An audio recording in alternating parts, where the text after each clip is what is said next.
What is the latest trend for Gen Zers? What are they doing now to get housing? Next.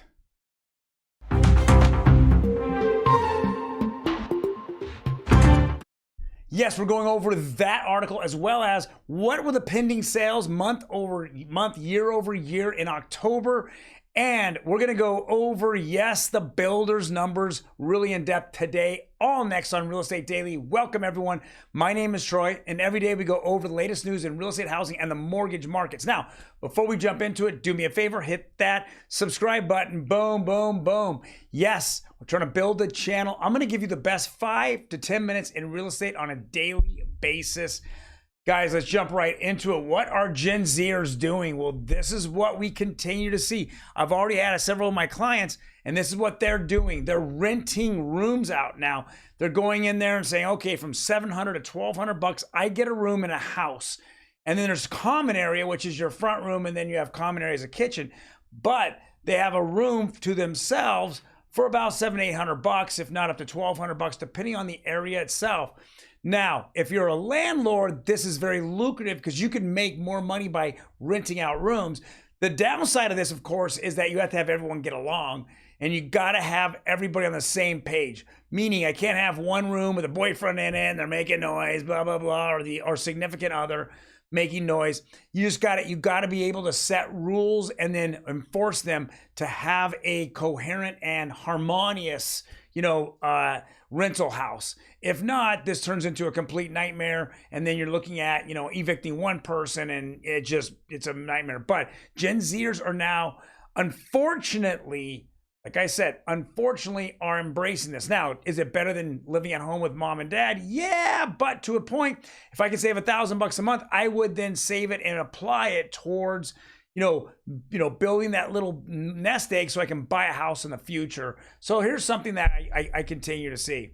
All right, next article. This is from Housing Wire. It says pending home sales rise to the highest level in a year in October. So October 22 to 23, we've seen a lot more homes go pending. But I've been seeing this, and these numbers are alarming, is that a lot of transactions are falling apart, and it's due to poor conditions in the mortgage markets. Now, I don't like to bash loan officers, nor do I like to bash agents, but we're all grouped together. But I'll say this once, I'll say it 100 times. There's no reason to take a client out unless they've had a recent, washing of their asset and income documentation. If they haven't, why take them out? Why spend the time? Why burn the time?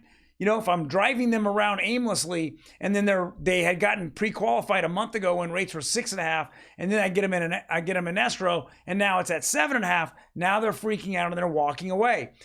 That's real estate agent's fault. Now the loan lender's fault is that they don't stay on top of their client, and then their client goes out and shops for homes, and then their last approval does not even apply. It can't even get the approval amount that they had before. Why? Because rates went up and then your purchasing power went down. So this is one thing that's been happening. I've seen it. I've talked to a couple of escrow companies, and they keep telling me, yeah, the trend is not at all-time highs, but it's in the 20s where fallouts are. And I'm like, wow, that blows my mind. Why would everyone do all this work and then it falls out of escrow?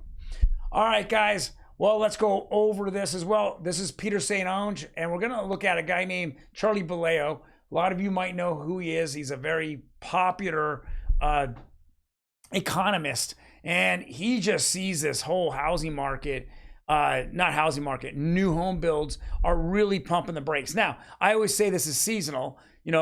If you go to the different counties or even the cities and you're looking to get anything done right now, well, they're all on vacation. They're all partying. They're not going to be around until January anyways. So everything's slow. So the builders know this. They don't go and do starts now. This is not the time to do starts.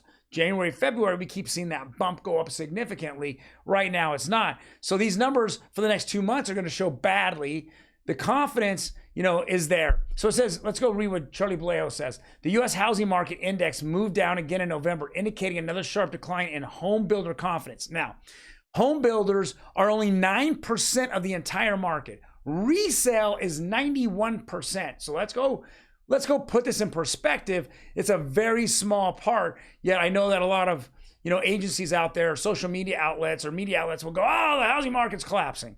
This is what's happening in the 9 percentile. Rising mortgage rates have crushed affordability and purchase demand.